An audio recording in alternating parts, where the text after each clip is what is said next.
Salut à tous, c'est Late, bienvenue dans Le Vendredi, c'est Manga, le format où on fait un retour des achats manga pendant la semaine. C'est parti!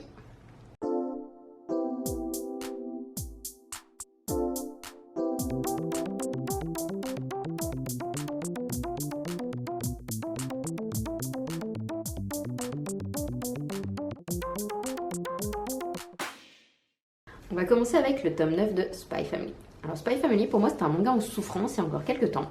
Et bizarrement, j'ai eu un regain d'intérêt. L'histoire commence à être un peu plus intéressante de nouveau. On revient sur la mission principale, plus ou moins. Donc ça devient plus intéressant. C'est plus des petits chapitres qui parlent d'un peu autre chose. On se demande si ça va servir dans la narration. Là, on se retrouve sur des chapitres où c'est plus complet. En tout cas, c'est plusieurs chapitres de suite qui vont avoir la même mission en quelque sorte. Donc ça devient vraiment plus intéressant. Et petite chose que j'ai appris il n'y a pas longtemps, donc il y a quelques vidéos de ça, il me semble, j'avais parlé du fait que dans l'animé, autant dans certaines scènes que dans l'ending, on voyait des affiches avec des chaises de design. Et en fait, il s'avère que toutes les couvertures de Spy Family, où on retrouve bien évidemment un personnage assis sur un fauteuil, une chaise emblématique, et en fait c'est un clin d'œil au design. Alors j'ai pas fait de recherche par rapport à ça, mais je pense que l'auteur doit avoir un lien avec le design. Je sais pas, il faudra que je cherche. Donc voilà, donc ce petite info pour ceux qui ne le savaient pas, peut-être que vous le saviez. Voilà, en tout cas moi je le savais pas, et c'est vrai que je m'étais posé la question, ce lien avec les chaises de designer, et maintenant j'ai plus ou moins ma réponse. On va continuer avec le tome 2 de Pluto. Donc Pluto, c'est un manga que j'ai commencé il n'y a pas si longtemps que ça. J'avais acheté le tome 1 il y a quelques semaines et j'ai vachement bien accroché.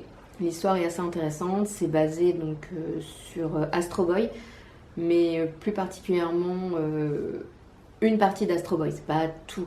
Et voilà, je vais pas trop en dire parce que c'est vrai que je n'ai pas envie d'éventuellement spoiler, je sais pas trop, mais en tout cas c'est une histoire avec une bonne intrigue, le dessin est vraiment chouette et voilà, j'aime bien cet univers un peu science-fiction avec des robots.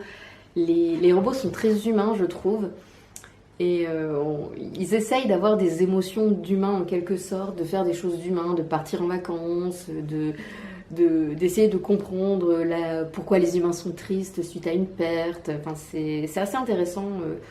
Outre le côté science-fiction, ce côté aussi très émotionnel, de compréhension des émotions, voilà. Donc et puis c'est assez drôle, sachant qu'on est à une ère où on a des IA de plus en plus perfectionnées, où ce qui fait qu'on arrive encore à différencier l'IA de l'être humain, et encore, parce qu'on s'en rapproche de plus en plus, c'est ce côté que l'IA n'a pas d'émotion. Et c'est vrai que là, on se retrouve sur cette mince frontière avec des robots qui sont humanoïdes, puisqu'on ne se rend pas compte en fait que certains personnages sont des robots et non pas des humains. Et le fait qu'ils essayent de se rapprocher le plus possible du caractère humain, c'est assez intéressant. Mais bon, c'est pas le sujet du manga en soi. Mais en tout cas, c'est quelque chose de très intéressant dedans. Et le sujet du manga, c'est une sorte d'enquête, puisqu'il y a des morts. Et on suit un inspecteur qui va essayer de résoudre, de comprendre qui tue les différents personnages. Donc, à suivre. Ensuite, on va continuer avec le tome 6 de Dandadan. Alors ouais, je continue, et c'est vrai que j'ai de plus en plus d'intérêt pour Dandadan. Je sais que l'histoire, elle est de base c'est pas qu'elle est pas exceptionnelle, mais que c'est un peu lourd, c'est un peu gras au bout d'un moment. Puis on se retrouve un petit peu beaucoup sur les mêmes gags. C'est vrai qu'au fil des tomes, on retrouve toujours un peu les mêmes gags sur certains thèmes. On retrouve certaines scènes, alors dessinées différemment parce qu'il y aura d'autres personnages, mais on retrouve les mêmes scènes régulièrement. Mais il y a quand même quelque chose d'assez intéressant, donc je continue, voir jusqu'où ça ira. Puis c'est vrai que là, il y a l'animé, donc je sais pas si ça donne plus envie de lire ou pas. Mais c'est vrai que j'aime bien ce côté de faire le parallèle avec l'animé et le manga, voir jusqu'à quel point c'est fidèle ou pas, si c'est bien adapté. Voilà, c'est toujours intéressant. Donc voilà, je continue Dandadan. Au niveau des lectures, je suis à jour, je crois, il me semble. Je crois que j'ai lu déjà le tome 5, donc je suis à jour au niveau des lectures. Donc voilà, je continue quand même à lire petit à petit. On va voir ce que ça va donner par la suite. Je sais pas. Si ça se trouve, peut-être que le tome 6 ne va pas du tout me plaire et que je vais décider d'arrêter, que ça sera le tome de trop, ou au contraire, ça continuera à attiser ma curiosité. On verra. On va continuer avec le tome 3 de Gokurakugai. Alors Gokurakugai, c'était le manga que j'avais attendu quand le tome 1 est sorti, j'avais trop hâte. Le tome 2, pareil, j'avais qu'une hâte, c'était de le trouver, et là, comme le tome 3 est sorti, j'étais ouais, cool, il est sorti, bon, je l'achète quand même, mais je suis un peu moins hypée en fait par Gokurakugai par rapport au début.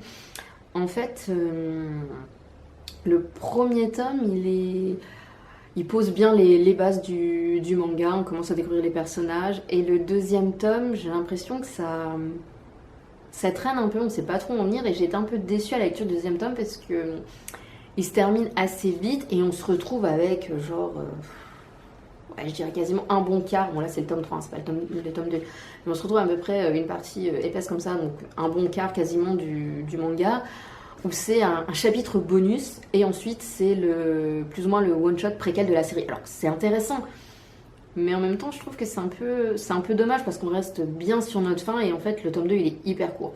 Donc j'ai quand même pris le tome 3 parce que j'aurais quand même savoir où ils veulent en venir, et comme dit, certains mangas c'est des montagnes russes, il y a un moment on a vraiment envie de connaître la suite, puis à un moment ça fait un gros creux et on se dit mais est-ce que je vais vraiment continuer à lire?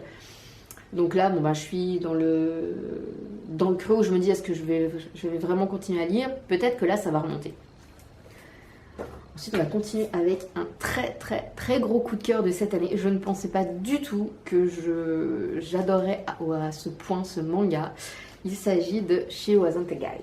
Alors franchement, ce manga, on va dire que c'est une de mes plus belles découvertes pour le moment. Enfin, en tout cas, il fait partie de mes meilleures découvertes manga. À la base, je l'ai acheté parce que j'étais trop intriguée par cette couverture verte. Donc, pour le tome 1, voilà, parce que là c'est le tome 2. Le tome 1 m'avait intriguée parce qu'une couverture verte et même l'intérieur, cette façon de colorer une partie, soit le fond, soit les personnages. Enfin, c'est juste, c'est trop beau. Puis en plus, moi qui étais une adepte des petits formats, j'aime beaucoup ce format un peu plus grand. Je crois que c'est un peu plus qu'un A5, c'est peut-être un genre de 13-18, je sais pas, mais le format il est hyper agréable, et l'histoire elle est juste, elle est hyper bien. On s'attache très vite aux différents personnages qui ont des caractères complètement opposés, et on se pose vraiment la question, où est-ce que ça va mener? C'est assez intéressant, donc je vais pas trop en dire parce que comme toujours j'essaye au maximum d'éviter les spoils, mais vraiment j'ai hâte de savoir le dénouement. Je sais pas du tout en combien de tomes ça sera, soit ce sera quelque chose d'assez court, soit quelque chose d'assez long, mais en tout cas l'histoire elle est vraiment chouette. Le fait que deux personnes se rapprochent pour leur amour de la musique, c'est déjà c'est ça aussi qui m'a intéressée dans l'histoire. Mais en même temps, ce qui est intéressant, c'est ce côté, cette ambiguïté qu'il y a au début, puisque à la base, on se retrouve avec un personnage féminin qui va tomber amoureuse d'une personne qu'elle pense être un homme, et en fait, c'est une femme. Et cette ambiguïté est assez intéressante, et comme on ne sait pas vraiment leurs sentiments à chacune, c'est une intrigue en fait qui a tout le long du manga à se poser la question, et en même temps elles ont un côté très attachant puisque on voit la naissance d'une amitié, mais en même temps la naissance d'un amour. Enfin, je sais pas trop comment l'expliquer, mais en tout cas c'est un manga que j'ai vraiment beaucoup apprécié, que c'est vraiment une belle lecture, et autant au niveau de l'histoire qu'au niveau graphique, je le conseille vivement, parce que c'est vraiment... Voilà, je pense que vous avez compris, c'est un manga que j'ai vraiment beaucoup aimé et que j'ai trop hâte de lire la suite, parce que j'ai acheté le tome 2 mais je l'ai pas encore lu, j'ai pas encore eu le temps, mais j'ai vraiment hâte de lire. On va continuer avec un autre manga coup de cœur, mais pareil, hein, c'est une des plus belles découvertes que j'ai pu faire dans les mangas, c'est-à-dire le tome 2 du rêve de mon père. Alors vraiment, donc j'en ai déjà parlé il y a quelques vidéos de ça, et j'ai vraiment beaucoup accroché sur cette histoire.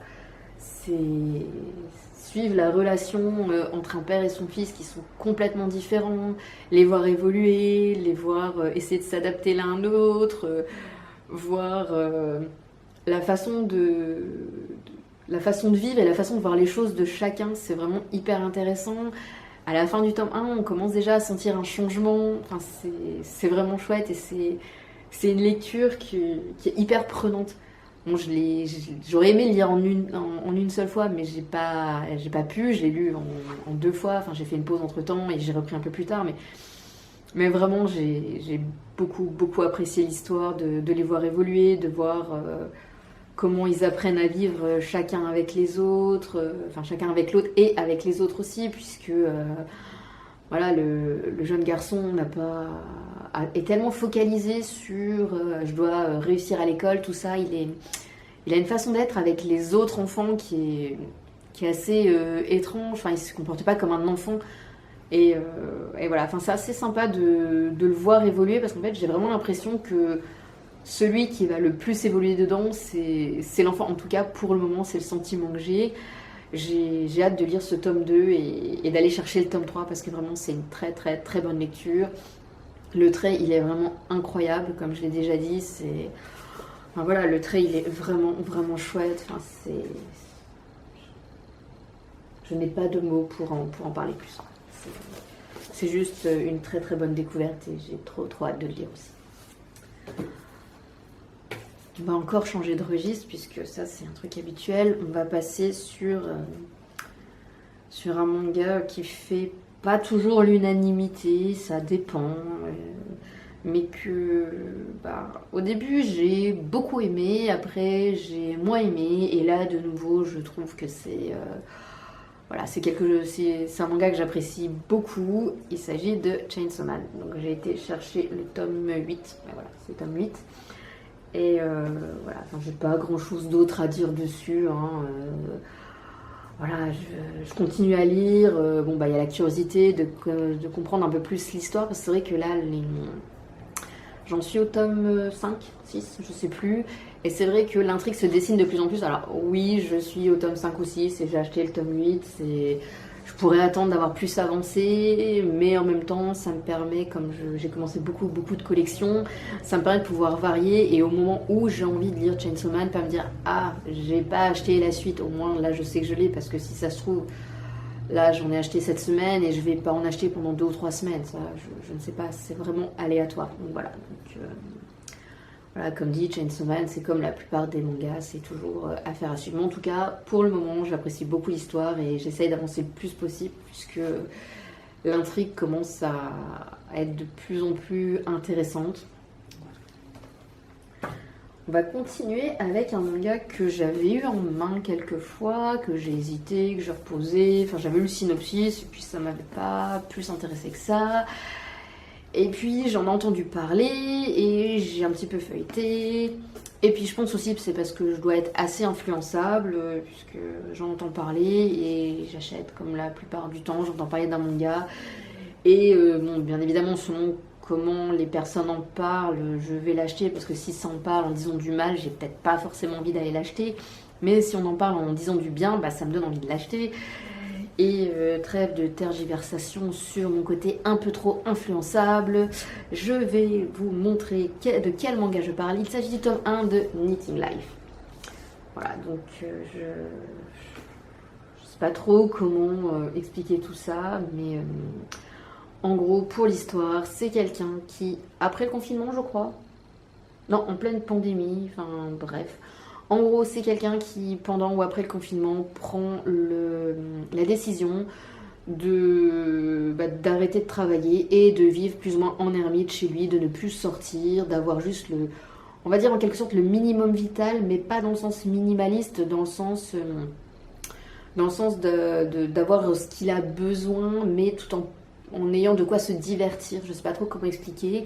Et en fait, ça va pas du tout se passer comme prévu. Voilà, je n'en sais pas plus. En tout cas, ça a l'air fort intéressant. Et on verra ce que ça donnera par la suite. Et c'est à ce moment-là que ma caméra a décidé qu'elle ne filmerait pas plus de 16 minutes 30 d'affilée. Pour éviter de refaire tout mon laïus. Et aussi pour ne pas prendre le risque de me retrouver à 16 minutes 30 en plein milieu de phrase et que la caméra coupe, j'ai préféré juste reprendre la dernière partie. Elle arrive tout de suite. Et on va terminer avec un manga que j'ai un petit peu hésité à acheter. et que voilà, j'ai eu en main plusieurs fois, que j'ai réfléchi, que je me dis est-ce que je prends pas. Après, c'est un manga dont j'avais entendu parler il y a quelques temps, puisqu'il a été en précommande, ensuite il a été vendu en exclu à la Japan Expo, et il est sorti depuis quelques semaines, je crois qu'il est sorti début octobre, genre le 3, un truc comme ça.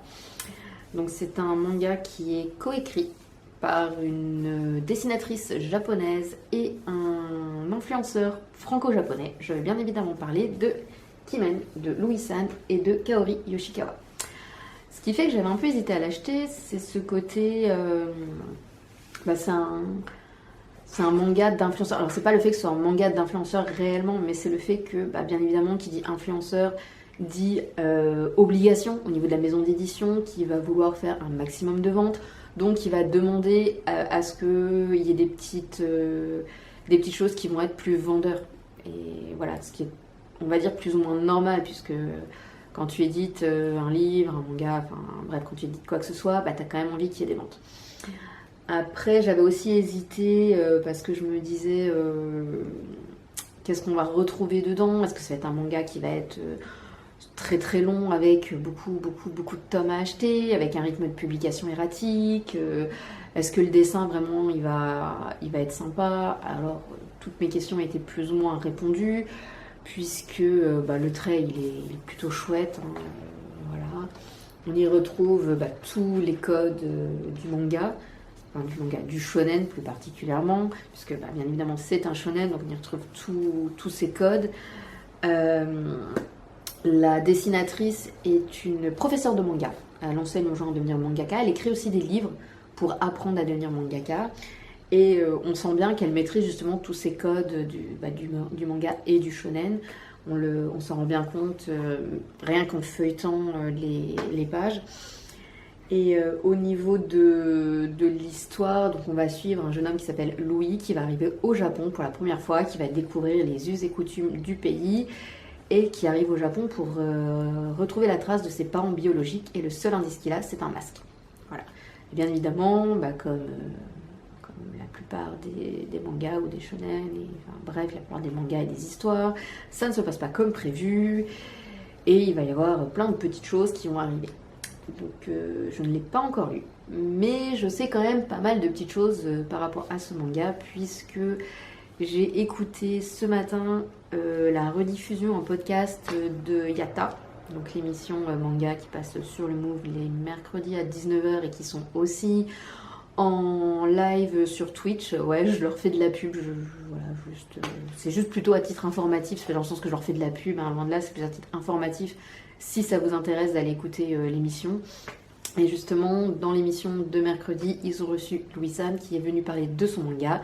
Donc on y glane quelques petites infos, dont une information qui je trouve est assez intéressante, c'est que ce sera un manga en 4 volumes, qui paraîtra tous les ans. Donc le rythme de parution est déjà décidé, donc normalement maîtrisé. Le prochain devrait sortir aux environs de août 2025. L'histoire est déjà plus ou moins au niveau du scénario complètement écrite, puisque la fin est déjà connue. En tout cas, l'auteur a déjà la fin du manga. Il y a beaucoup de petites choses, il y a beaucoup de clins d'œil, de références, que ce soit aux vidéos de Louis-san ou même à la culture, peut-être la pop culture, je sais pas, mais en tout cas il y a beaucoup de références dedans, on y retrouve pas mal de références. Enfin voilà, si vous voulez en savoir plus, allez écouter l'épisode du podcast, parce que je vais pas vous faire un résumé de tout le truc, mais en tout cas c'est assez intéressant d'avoir ces petites infos là pour en savoir un peu plus. Et c'est vrai que d'avoir entendu toutes ces infos, ça m'a donné envie de le lire encore plus vite, puisque c'est vrai que je l'avais acheté en me disant je le laisse dans la pile à lire et on verra ça plus tard, et maintenant j'ai bien envie de le lire, sauf que le frein c'est de me dire il va falloir attendre plusieurs mois avant d'avoir la suite, et ça va être très très long. Donc à voir si je le prioriserai dans mes lectures ou pas. Bon, je pense que c'est tout pour aujourd'hui, et c'est déjà pas mal. Donc je vais m'arrêter là, mais juste avant de vous dire au revoir, je voudrais vous remercier pour toutes les personnes qui regardent les vidéos jusqu'au bout, qui commentent, qui mettent des j'aime, qui s'abonnent. C'est vraiment très sympa de de me soutenir de cette façon. Si vous voulez continuer à me soutenir, et bien continuez à regarder mes vidéos jusqu'au bout, à mettre des j'aime, à commenter, à vous abonner. C'est toujours avec plaisir que je découvre tout ça et je vous en remercie vraiment chaleureusement. Et pour ma part, je vous dis à vendredi prochain pour un autre Le Vendredi, c'est manga. Salut! Bon. Il va falloir trouver une place là-dedans pour mettre ça. Franchement, je vois pas. Bon. Ah, j'ai nulle part où mettre. On va créer de la place.